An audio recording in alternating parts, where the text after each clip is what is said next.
hosting another Energy IQ for November 2022.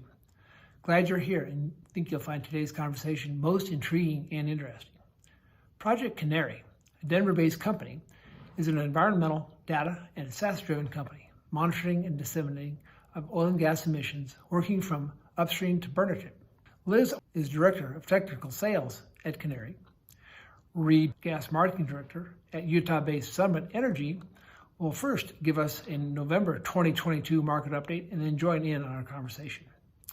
At Canary, they believe in the power of science, the importance of transparency, and that accurate, independently collected data is critical to driving a clean energy future. Listen to today's theme. It's a discussion the natural gas industry could go to confidently be successful. Liz at Canary challenges oil and gas producers to lean in on this concept. And this oil and gas producer is leaning in. I started at Chesapeake, so I was a landman for 7 years. So I have landman roots. Oh, wow. In Oklahoma City. Then I worked for Weatherford Labs for 7 years, so moved to the petrophysics geology side, and there was a lab right in Golden, so we were local. And then took a stint outside of oil and gas, went to AWS covering Department of Energy, and honestly didn't think I would come back this side until Canary called me. Oh, how nice. I think they thought I was a nerd on multiple levels, Jerry, and it sucked me back in, is what happened. There's Reed. How you doing, Reed? I'm doing all right, Jerry. We'll talk a little bit about the market. And this is Liz Arthur. A little bit. Liz, Yeah, I have like a ton of questions for a project. Like I've been following this low carbon nat gas for like such a long time. Good. Okay. Yeah. Well, are you starting to market some of it? No, because in the Rockies, there's like, as far as I can tell, in particular in the Uinta in eastern Utah, there's not a lot of interest yet. And so that's the thing, is like I still have to understand what types of C&I customers, like what types of markets will be most interested, will be like at the forefront and on the innovators. I'm like curious, who are the innovators here? What are the premiums going to look like?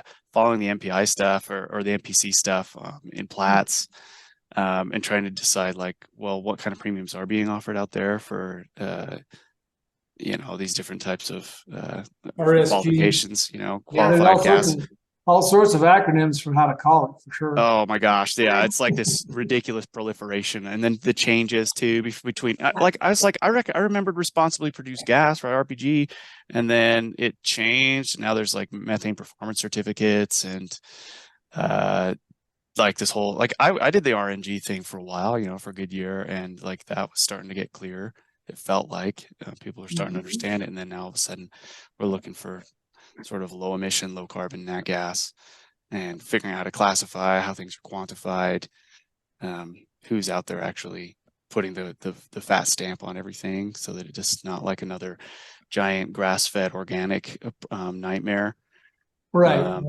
Yeah. It looks. I mean, I try to get confused by it all, the different forms that it can take. I mean, you can take it. Are you fracking with electric pumps? Are you e-fracking? Yeah. Are you not fracking? Are you and then life cycle emissions? These are all the questions we as producers have, Liz. So I, as a marketer, really want to know all this stuff, because I visit with these producers all the time, and they don't know what's going on. And if I have some idea, then I'm happy as a clam to try and pass on that information and educate people. But in the basin where I am personally from, the Uinta Basin, we're one of the leakiest, the highest fuel emission basins in the United States, after the Anadarko Basin and the Powder River Basin. And so we lose literally like 7%, of the gas that would otherwise be able to be sold on location, between the wellhead and the delivery at the residue, at the tailgate of At the the plant. plant. So, Okay. so like there's a little bit of a question mark of where do the majority of those leaks exist? It's expected that say like 50% of all emissions can be traced back to like a handful of probably pretty big leaks that just need to be found. And so we've got flyovers and Well, all kinds of stuff we're going missing on. all the good conversation right now, all the stuff. Uh, Why don't you just have a free for all? Why don't you do the market, Reed? Tell me what's going on. I can, let me start recording this thing here. oh, okay. We I haven't. We haven't even started, but Reed, you and I are going to be friends. I think we already are recorded. I You think guys know so. each other? We're going to be Oh. friends. No, Oh, okay. we don't know each other, Liz. You seem Okay. very nice.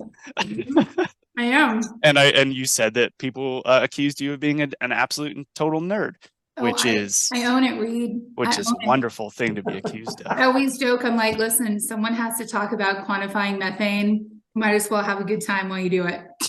Yeah, might as well make it good and throw some back. But That's right. but I guess we're already recording, so why don't you just go with it, Reed? Reed Page with Summit Energy, Director of Marketing. Yeah. My big question is the government slow playing the opening of Freeport LNG terminal? That's what I want to know. Way all up in the San Juan Basin here in the Rockies. What's going on with that? It's kind of fishy, doesn't it? Like, I don't like to play in conspiracy theories way too much, but I also have to say there's a non-zero chance that some political shenanigans may be happening. It's also possible, and see, I just don't know how to get into the minds of the executives, the C-level of a company like that. What is their incentive? Is their incentive to be overly optimistic about their start date and then just sort of risk missing it over and over? Or does it make more sense for them to be super conservative about their expected start date and then simply, attempt to get ahead of it, right?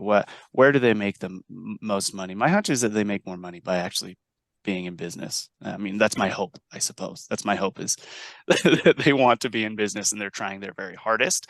I would prefer to blame politicians for this. I would 100% prefer to blame them rather than the people out doing business, rational self-interest and all. But I don't know. I'm random. Your questions in your mind as well. There are real questions. Yeah. This is our November Energy IQ, and thanks, Reed.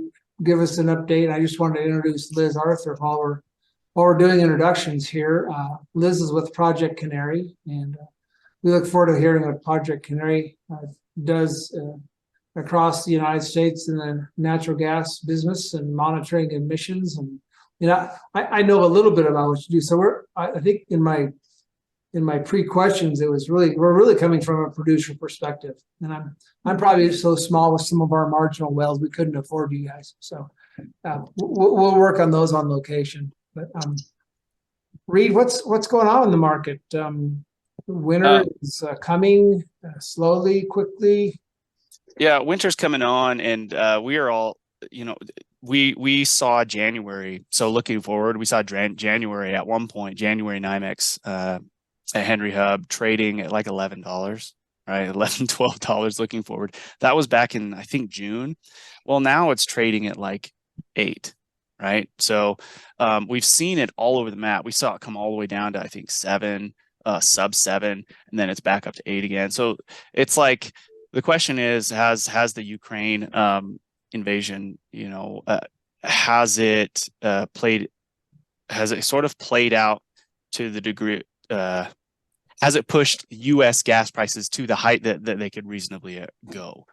And I guess that kind of hinges on LNG takeaway capacity. Are we putting out every last decatherm of LNG, every last gallon that we possibly could? Yeah. Of course, while Freeport's down, there's a good chunk of it that's now stuck here in the U.S. and has helped our supply situation for storage going into winter. And I think, and we saw a lot of that volatility when originally when Freeport went down. I think it was like June 10th of this year when it originally had the explosion and all that stuff. And we saw all kinds of volatility. But now so much of that gas got did get to stay here in the US, that our storage facilities are getting pretty close, are pretty close to being on top of the 5-year average level for the end of the injection season.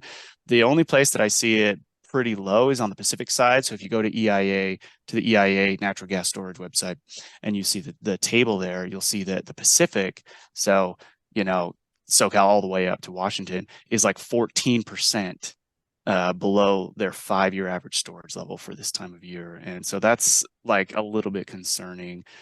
That's a little bit concerning, but that also means potentially very strong pricing for the Rockies and for San Juan, obviously, because we're all chasing that sweet SoCal market during the winter, you know. But also the Rockies have a lot of pull headed up to the Pacific Northwest, up to Washington and Oregon, and so I think we're going to see really good pricing. I guess.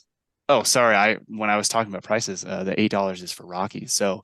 That's NYMEX plus basis, and Rockies basis is trading at like plus like $1.50, $1.60. Okay, yeah, I see. And your San Juan should be somewhere around there as well, except that in the last few weeks, if you've been paying any attention, you saw El Paso Permian gas hit negatives a few weeks ago and turned back into the negative territory. I think it was like a minus $1.30 and then minus 90 cents, and then it flipped back to positive 85 cents, 84 cents per decatherm on the spot market. So there have been some very real constraint problems, intrastate takeaway capacity out of the Permian Delaware, you know, headed east, I think, towards Houston. I think a lot of that gas is making its way up to the Mid-Con, and we're starting to see that in some of the Eastern Rockies prices. Like CIG is trading at $1.30 or something right now, or did over the weekend, so annihilated. But Western Rockies, Opal, and YO are really, really strong. They're like 650, 680, 7s. So that sort of paints a picture about where the constraints exist, is when you see these ridiculous spreads and you're like, oh, well, what kind of compressor stations do we have between those pricing regions? Well, all of those compressor stations are probably full, or line segments might be full. So there are a ton of constraints on the on the El Paso main lines.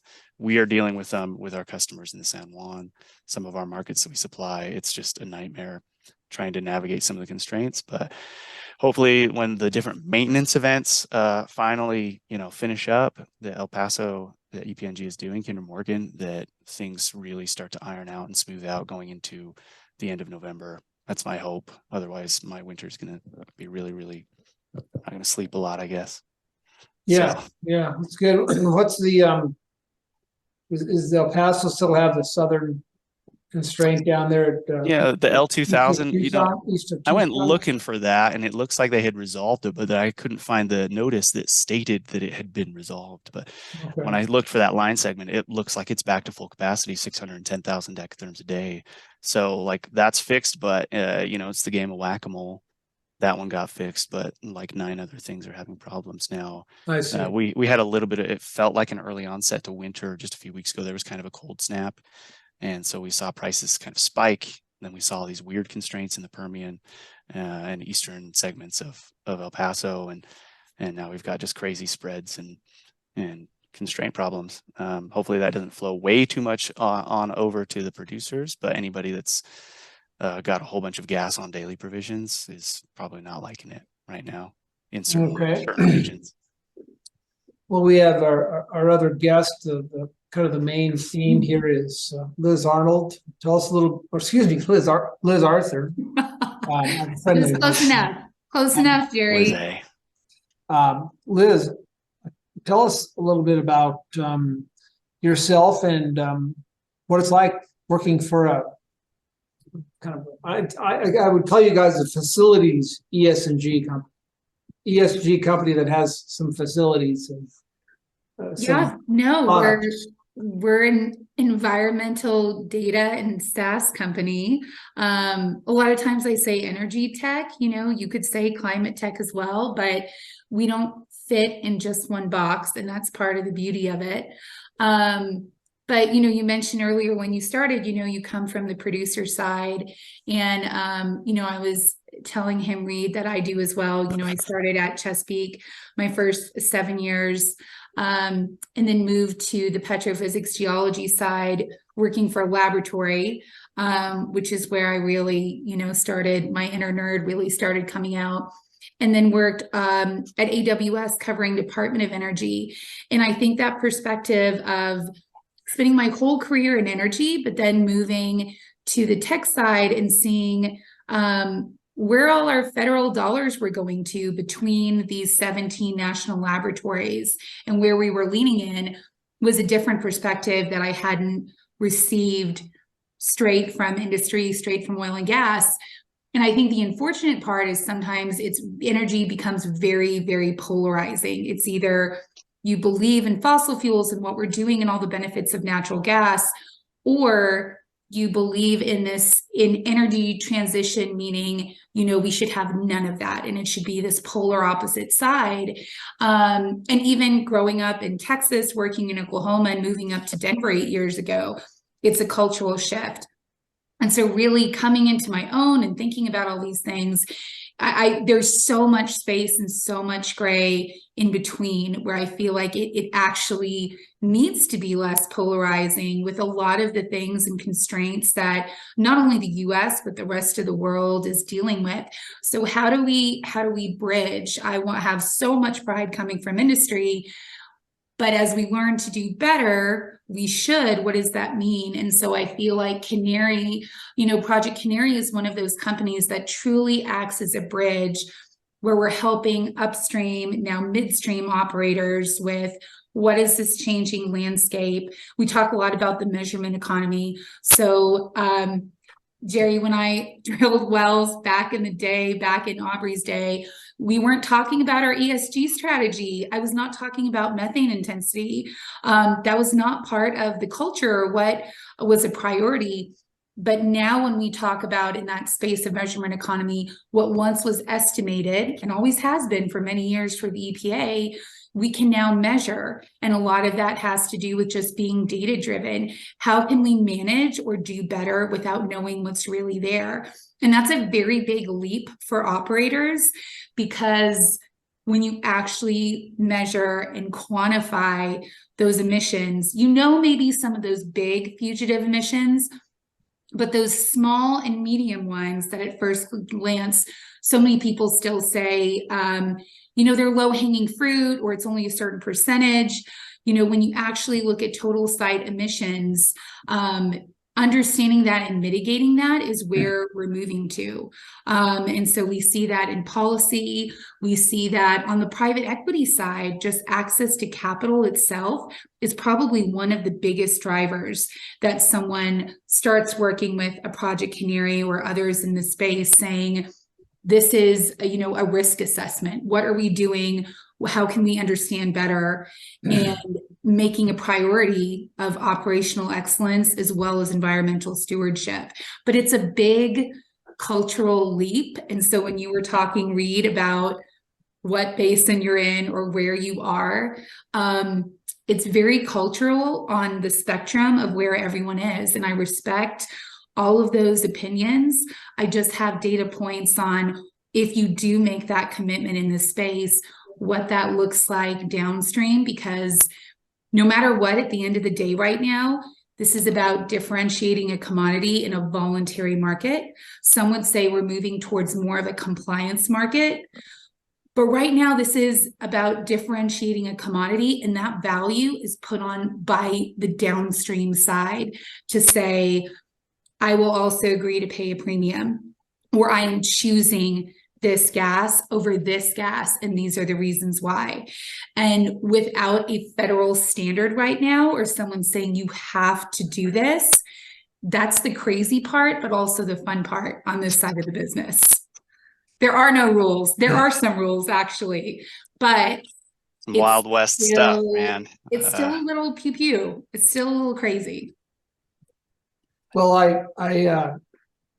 I remember when Chris started this, Chris Romer, the head man at Project Canary, started this.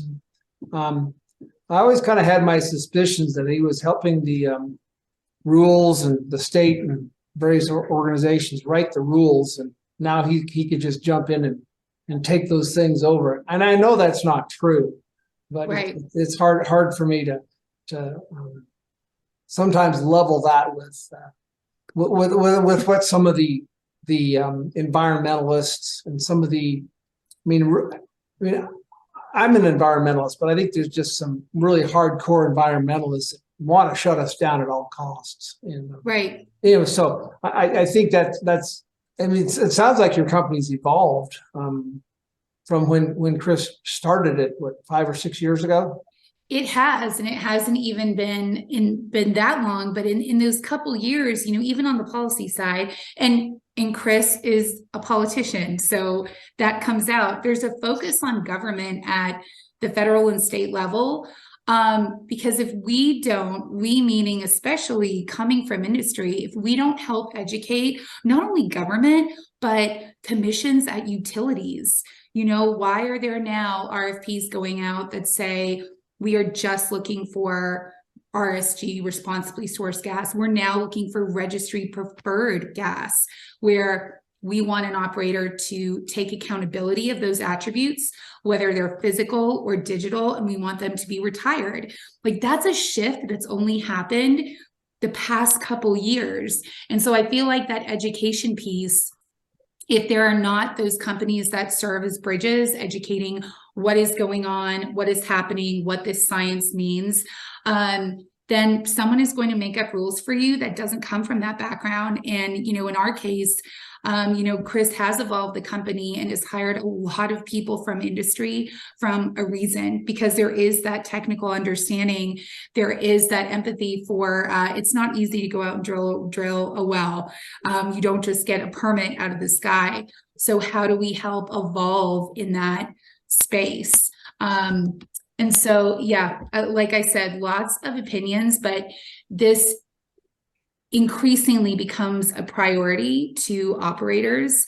And when we look at the US, I mean, this whole movement really started in the Marcellus. So Reed, when you were saying, like, where do you feel it the most? In 2018, Southwestern went through the environmental assessment process, which is one side of our business.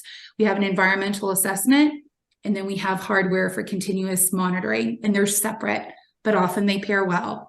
I joke like wine and cheese. They go well, doesn't mean you have to have them together. But on the risk assessment side, SWIN went through this and then sold gas to a New Jersey utility company, and they bought it for a premium. And in that time, in 2018, RSG was born. It was the first time that was happened. And since then, you're completely right. There are a lot of acronyms. So when someone says RSG, certified natural gas, differentiated natural gas, it's this idea that you have a third party come in and you're not self-assessing. Every operator, bless their hearts, thinks that they have the most amazing facilities in the world and they have, the top standards. But when you let a third party in and says, what is your commitment to air, land, water, and community? What is that? It's a dynamic score. It's wellbore by wellbore. Then you're paired with buyers, European buyers, and utilities that place that value on the process that you have gone through.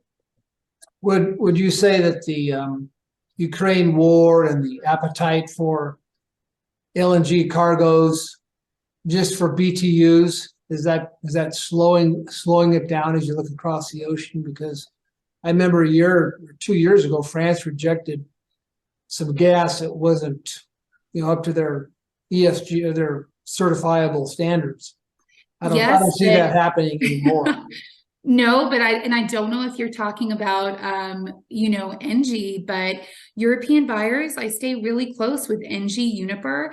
They are some of those data points that at one point have differentiated between, especially when we look at Permian, Haynesville.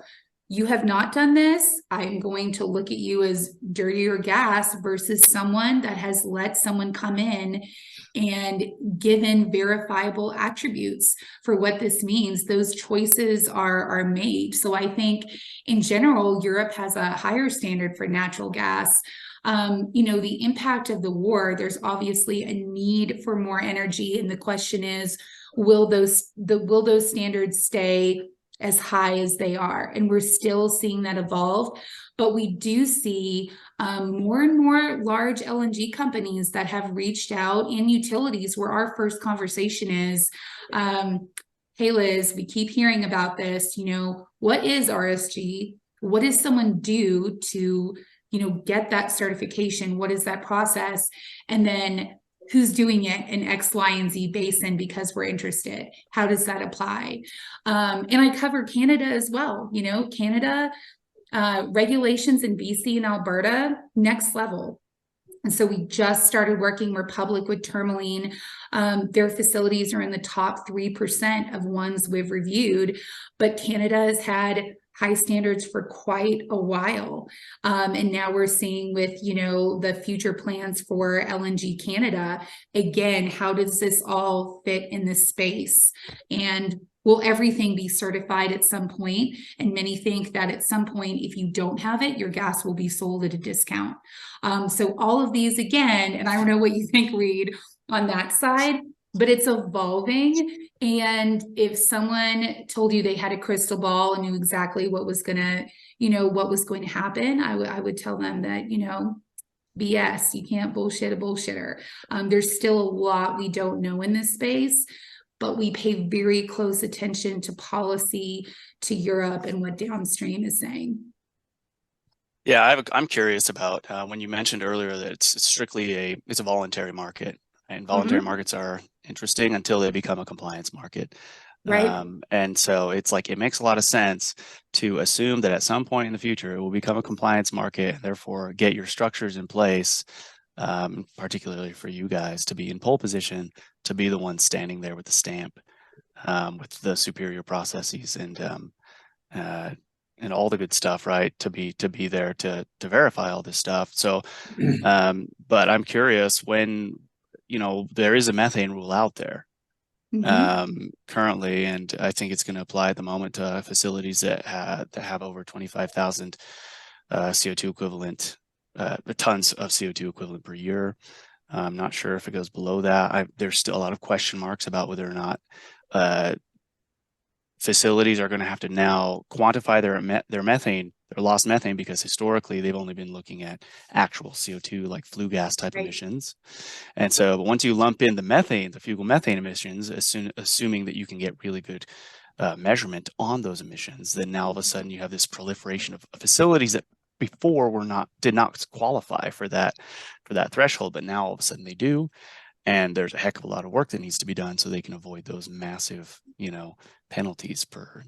You don't want to be out of compliance. No, and we just saw, EPA put out this last week, the proposed methane rule. So as we see things develop with IRA and have so many questions where someone's like, Liz, what does empirical data mean? What is that going to mean? Does that mean you have to use one thing and not the other? And there are a lot of things that government still hasn't defined. And I think, one of the things, Jerry, you said you feel like Canary has evolved. We have. I think one of the things we're most proud of is becoming more technology agnostic. So we started with one high fidelity sensor.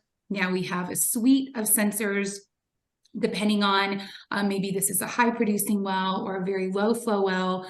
But there are also other technologies out there that make sense. So starting to make deeper partnerships with a lot of the companies that do aerial, satellite, other fidelity, sensors, where we're building out APIs or bringing this data into a platform for better understanding. So it's more about the mission, and it's more about leveraging some type of technology where I think government is going, and there will be more support for. It's a big difference in Canada.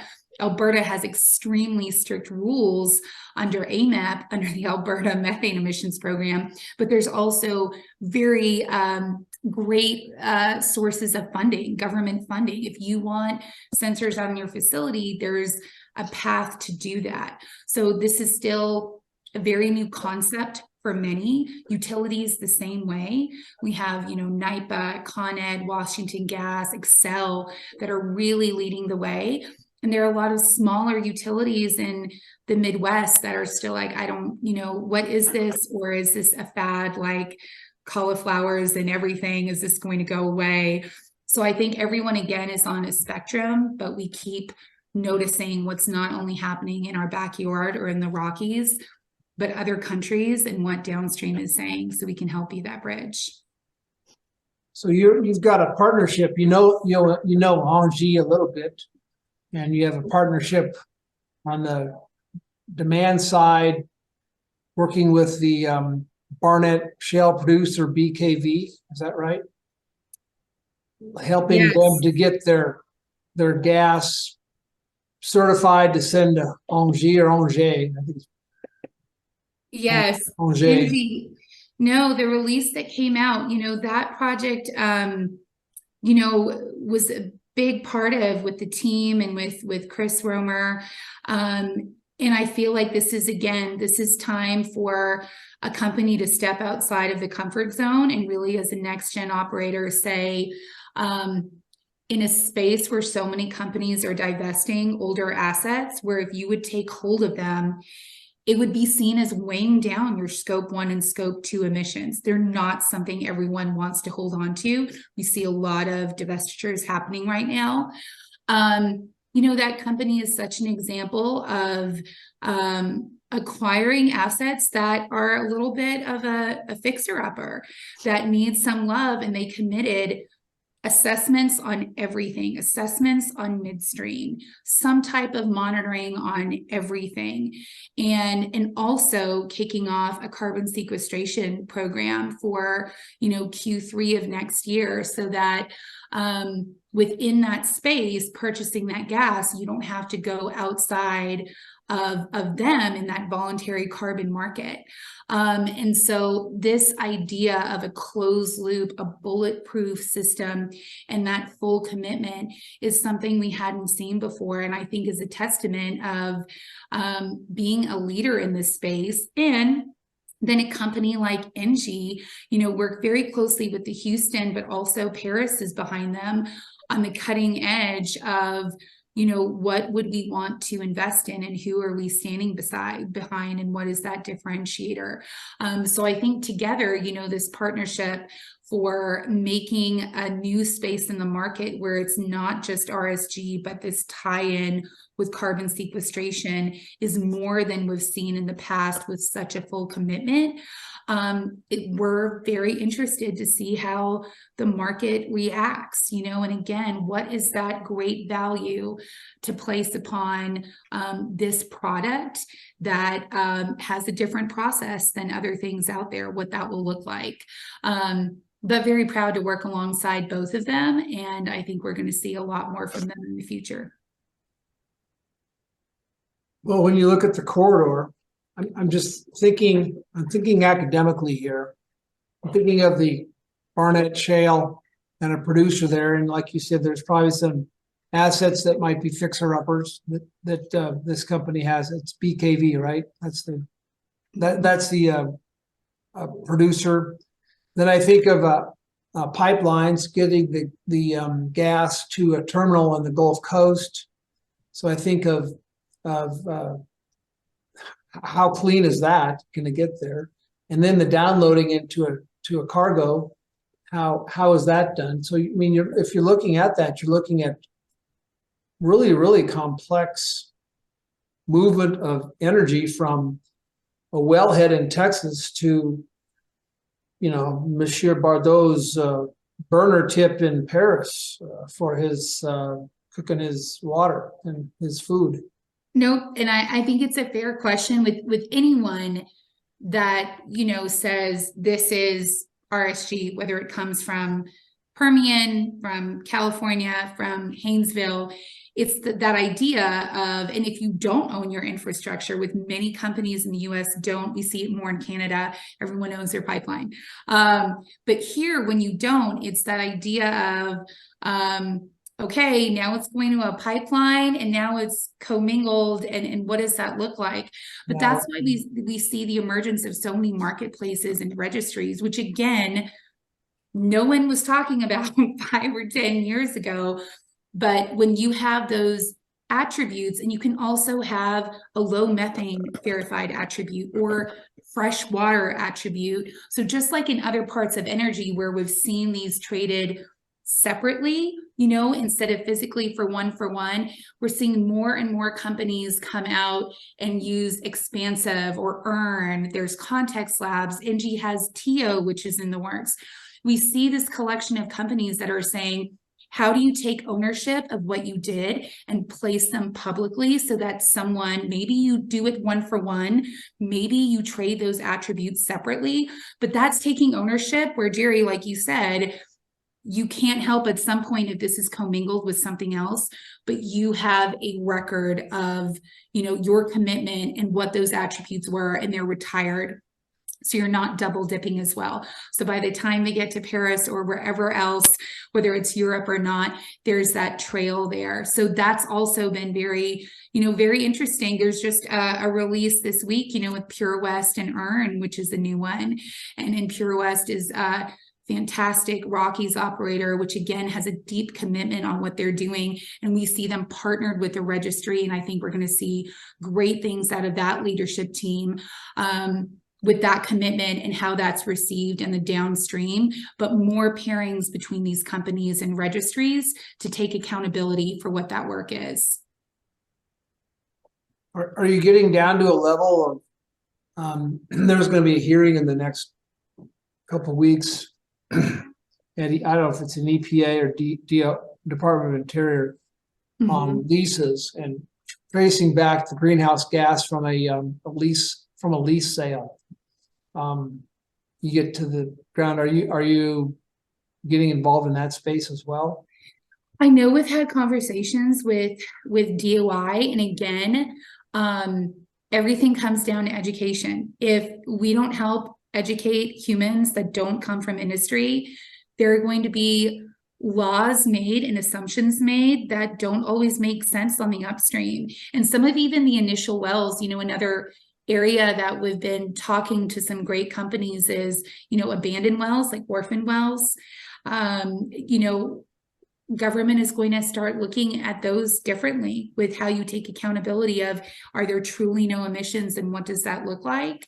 And we actually started a foundation this past year, the Project Canary Foundation, where we help fund or match or give time and resources and monitors to some of those wells, and came out with Civitas, where we matched a certain dollar amount for that cause itself. So I think in more ways than one, yes, we're trying to talk to state and federal government, and, do good ourselves and start things like this foundation where we can, and where we can help, where someone says, is that really ready to be decommissioned, or what really are those emissions, and do they matter, and who puts that value on what? We can help by being the data behind it. That's fabulous. This is a fabulous conversation, and sounds like you guys are really on the pulse of much of the change, and how to authenticate and document and certify that change, and some of the things that operators have to do. I mean, it almost makes me think of a small operator, a small producer like me. How are we going to be able to afford that stuff? How are those folks going to do? How are your customers, Reed, going to be able to merge into that world? I think that sort of divesting. To me, it feels like obviously the industry is reaching a mature phase, and in order to handle this level of regulatory complexity, just consolidation, I think, is almost an inevitability. It's going to become more difficult for small operators who only have, say, 7 or 8 wells, 3 wells, to justify rolling in these programs, because it's a guy and his son, right, that are out turning wrenches. And so it's going to be a challenge. It's going to be a challenge, and I think it is unfortunately the likely scenario that we will see less and less of the really small independent producers. You'll see them getting bought up, their acreage bought up. A lot of older wells and some of these fixer uppers. We'll see what kind of credits are being given to people just for P&As, But there's going to be these economic decisions to be made. It's like, hey, this is leaky. We can produce it, but because of these methane penalties and all these things, it now makes more sense for us, even though we could produce it. We may need to just shut this bad boy in and reclaim the whole thing, right? And just take the L on the P&L and take the plug and abandon. It's just everything is going to be shifting around a lot around these new metrics that are going to be coming in. Companies who are not qualified, I can foresee the potential for it's going to be harder for them to get to raise capital versus those who are fully stamped. And so it's going to play a big role in capital and fundraising for continued production and continued development of fields, which again lends towards consolidation. Larger companies who have these systems down and rolled out across all of their assets are going to have those economies of scale that make it easier to apply all of these measures en masse, right, across thousands and thousands of wells versus just mom and pop and their 3 wells on the back 40. So it's just gonna be wild. Things are gonna change. That's just the way it is. Well, I'm hoping it will change because the regulations that we've seen where we operate most of our wells in New Mexico, we've experienced the I'm not going to beat around the bush here, weaponization of the Oil Conservation Division in New Mexico. And you've probably seen that in various commissions of gas where you market read. I don't know if you have any stories, but I have Colorado. I have stories about that because to me that's wrong. We ended up plugging a 30-a-day well because we had some downhole problems. And right in the middle of COVID, we were trying to fix it, and we still don't know what we've done wrong. But they're going to find us a huge number. We negotiated, which wouldn't have been worth it.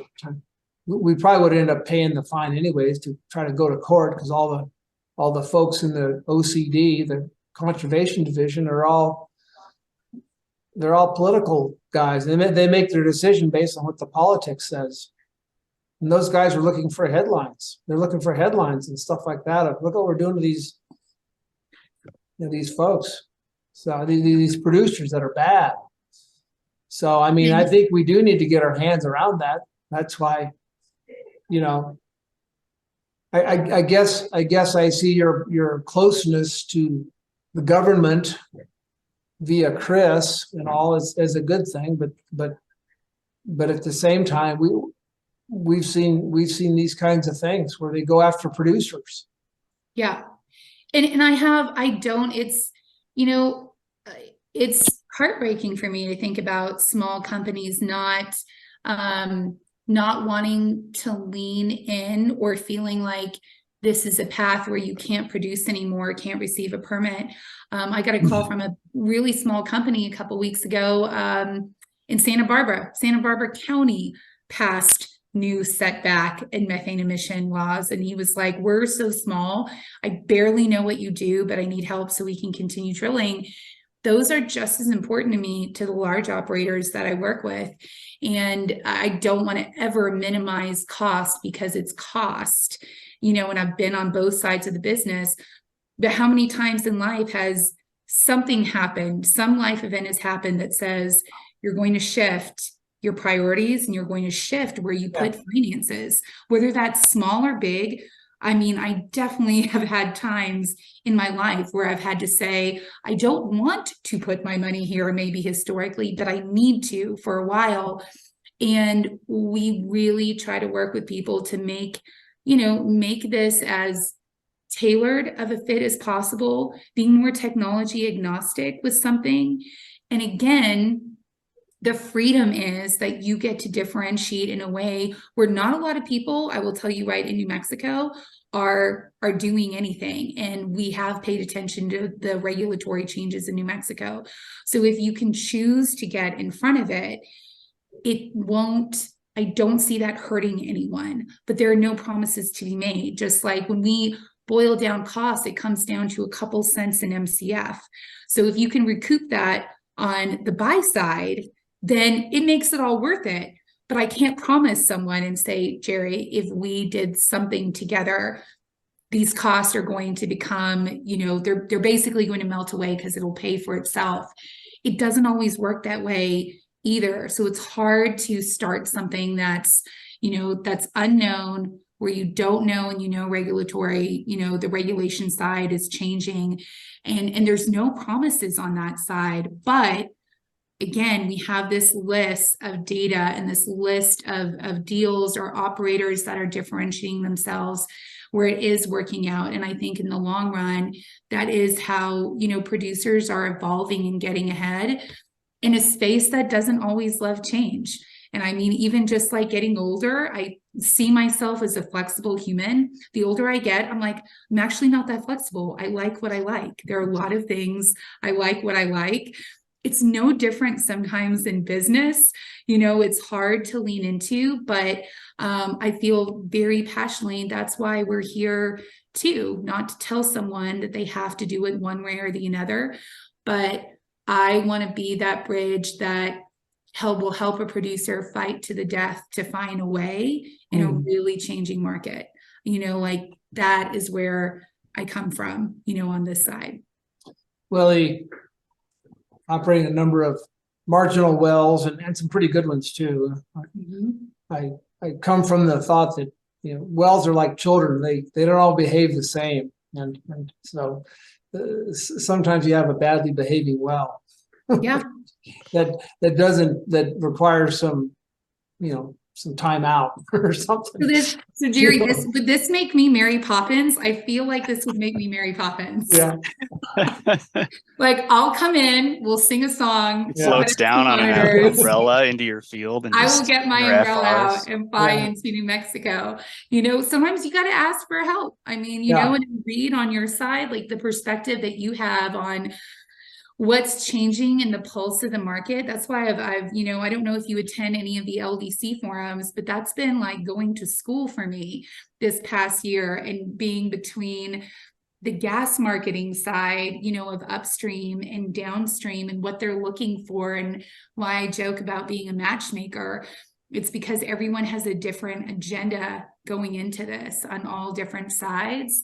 But there's a lot more commonalities than I would have expected in this space, and a lot of the same concerns and a lot of the same fears. And I just think, little well-trusted bridges are needed in times of craziness. And I love that this industry is so close. Even in Denver, Jerry, how everybody knows everybody. If someone is going to have to do this, and again, they don't always want to, I'm happy that myself and the team that I work with, that we're part of that positive change as things continue to evolve. Looks like you've got a good thing. So at Canary Project Canary, do you have like a producer division, a midstream division, like an Excel utility LDC division? Do you guys have it broken down that way? So we have it more in terms of, TrustWell is our environmental assessment. There's over 100 years experience between that small team, and the huge majority of them they're all petroleum engineers or come from upstream. So that division, they're assigned to someone. They really get to know those facilities and those humans that work on those wells better than anyone. We have a product and tech team. So all of this data lives in the cloud when it comes in with sensors, and that platform is constantly evolving. So I'm blown away by that product and tech team. Mentioned, we have a policy team that's a mix of, policy, upstream, and utility and commission experience, which I think is extremely crucial in our space. And then in a great Marcom team, I have never worked next to a marketing team that has made such an impact. But another driver where people are doing this, and you said, Jerry, earlier, people love to either villainize or make someone a hero. Just being in the spotlight or sharing your story is extremely impactful. So someone's data is their data alone, and it's all confidential. But for a lot of companies, especially if you're trying to diversify yourself next to everyone else in a portfolio, that choice is theirs. We're going to do this, and we would love to be in the press. We want to share that story. We want people to notice. So our Marcom team, one of their specialties outside of our own beautiful Canary branding is really partnering with upstream and midstream to say, hey, if you want to get this out and your story out, we'll help you craft that story, because we know this side of the business. And then the BD, customer success side, a lot of us on that team are from industry, and for a reason, because we've spent, 10, 20 plus years on the upstream side and have that understanding of what priorities are, and how much they can be different, so those are kind of the different groups within Canary, that we split between, but I cover upstream and midstream, companies. Well, that's great. That's great. Well, do you have any wrap-up question to read for Liz? I have so many questions. I have all the questions. Well, we could do a part 2 next month or in a week or two or something too. So Well, but we'll have to What do you connect got outside. there? But the Yeah. first one though, so I know we don't have a whole lot of time left here if everybody's got a hard stop at 10, but I'm curious, when you're working with an upstream with a producer, but their gas gets delivered into a third-party gathering system, as you mentioned earlier, and that gathering system has like 23% LNU, right? But they don't have a strong incentive necessarily to spend a whole bunch of time chasing down these leaks because they're getting paid based on the gross wellhead. They're getting paid their 50 cents or 80 cents per gross wellhead, MMBTU. So they're getting paid anyway, but then they're going to turn around and lose 20% of their producer's product. There's not a whole lot that producer can do to push the rope on a gatherer, and at that point, it seems to me only like either regulation or social forces would force such a company, such a gatherer, then to try and to have to play ball with the producer. Yeah. So there is a sense that it's like, someone else watching your kids. There's part of it, you don't know if they're going to eat broccoli or Cheetos. You just don't know. There's a little bit of roulette in there. So again, the way to protect on the producer side is leveraging a marketplace or a registry for what you've already done, because then technically you're taking ownership. The second part is the midstream is the fastest growing area within the company. Tallgrass is a great example of their deep commitment, where we're monitoring compressor stations. Publicly traded. But we ESG forces. Right? So very strong social forces, but okay. I mean, so that's fair, and I think that was the rebuttal that I expected was, if they are large MLPs, if they're publicly traded, we will likely see some more of this. I guess my only worry is smaller, maybe like privately owned gathering systems that maybe aren't in the same capital markets, right? They just and I don't know how if private equity investment is sort of force feeding the same expectations onto, I don't know. Honestly, shareholders, I'll take your word for it. Shareholders is one thing, but that drive from the private equity side of, hey, what are you doing in this ESG space? What's your E? Tell me about your E, Reed. What is there? Or we keep hearing this buzz. That access to capital and that drive from the private side is one of, if not the biggest force that we feel, more than regulatory in the US, not Canada. So again, doing that, sharing that story, if you want to, making it public. I see more and more midstream companies not doing it because they have to, but talking to a midstream company right now, who they gather for is almost 100% RSG, very deep in, one of the first leaders in the space. So they get to draft off of all their good work and just say, well, hey, we're going to coattail you guys. And look really, that's great. I mean, I'd do it. And then for the downstream side, then you get that story of not only the commitment from upstream at the wellhead, but you get to add in that extra piece on the midstream side and say, listen, this is not for everybody, but these molecules that I'm tracking and retiring and taking ownership of, I can track them from here to here. Full chain of custody. Yeah. And this is exactly how it was measured. And this is exactly the methane intensity. And that's a big shift from where we've come from or where we were a decade ago. So my last thing is like I've discussed carbon offsets, for example, with end users. So we have a customer, a commercial and industrial book all throughout Utah, particularly, and a little bit New Mexico. But it seems that it really depends on how big of a piece of your expenses, your monthly expenses as a business, is your energy spend.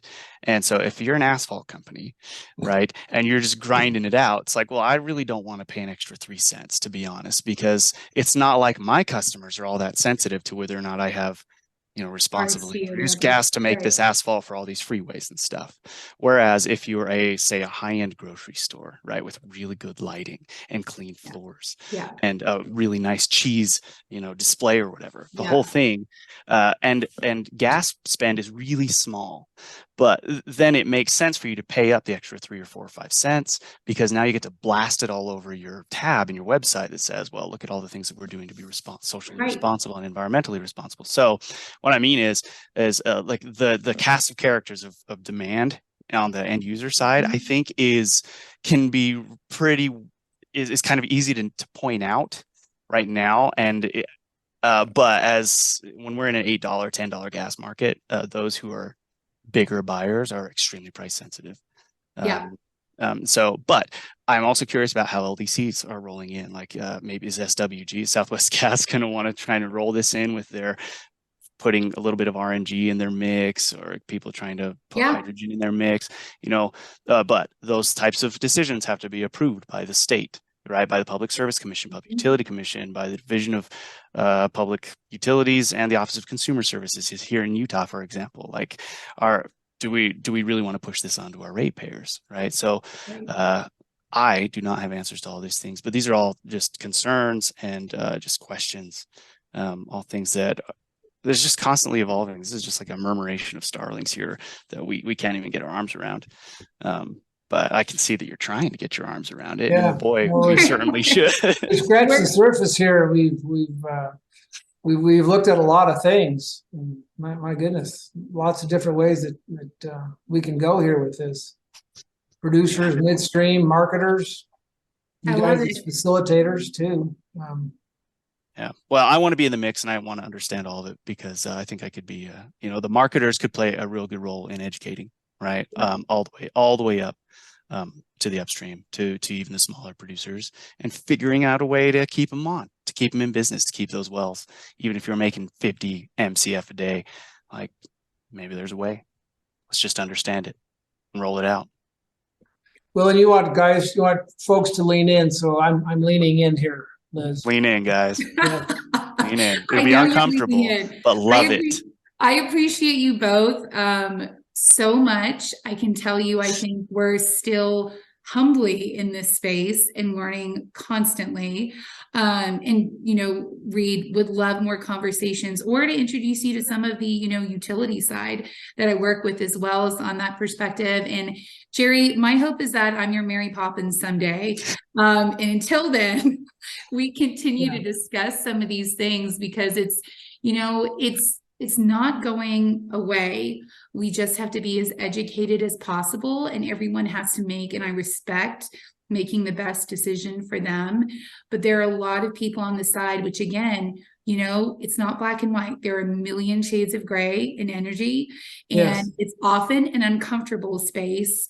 And that requires humans that like being, that are okay being in that space. I'm a big Brene Brown fan. She's from San Antonio, like I am. And my favorite, I will end on this, my favorite Brene quote is, you can have courage or comfort, but you can't have both at the same time. And this is just one of those things where I reminded myself that every single day at Amazon, because it was such a new space, and this new space is as well. This is so uncomfortable for many reasons, I understand, but to be courageous moving forward, to be good leaders and stewards in this space, so that we can continue being energy independent. It just requires, an open mind and learning some new things in a space where, it's not going to stay the same. Well, appreciate both your time. Look forward to meeting you in person, Liz. I saw your office is just up the street from ours down here in Lodo. No, we should definitely have lunch or a drink Yeah, sometime. definitely. And Okay. yes, and Reed, let us know when you're ever in Denver, and would definitely like to continue the conversation with you as well. Oh yeah, I'm definitely going to visit you guys next time I'm in Denver. Yes. We're going to have a good time. Well, we'll convene this for now, and I appreciate everyone being here and all the listeners that are looking at this. So send in your questions and your comments. Awesome, Liz. Thanks for your update read on the natural gas markets, and we just hope that it's really, really cold. That's like our San Juan Basin producer hope. Yeah. Dry in the field and cold out in the demand market, out of the market. Oh, indeed. Thanks, everybody. Have a great day, and thanks for being on this portion of the Energy IQ. I'll talk to you later. Bye. Pleasure, Jerry. Bye. For over 50 years, Process Equipment and Service Company, or PESCO, has been proudly designing, building, and maintaining production equipment for its customers. Located in Farmington, New Mexico, PESCO sells and services units from across the western United States, from large majors to small independents like San Juan Resources. PESCO is proud to sponsor the Energy IQ, and they look forward to working with you, supporting the San Juan Basin community in any way they can. Whiptail Midstream operates crude oil, natural gas, and water gathering systems in the San Juan Basin to handle growing production from the Manga Shale. With more than 500 miles of well-positioned infrastructure, Whiptail is capable of delivering 38,000 barrels of oil per day, 100 million cubic feet of natural gas per day, while gathering and safely disposing of 8,000 barrels per day of produced water. Whiptail is an energetic and innovative company, is happy to support improving our energy IQ.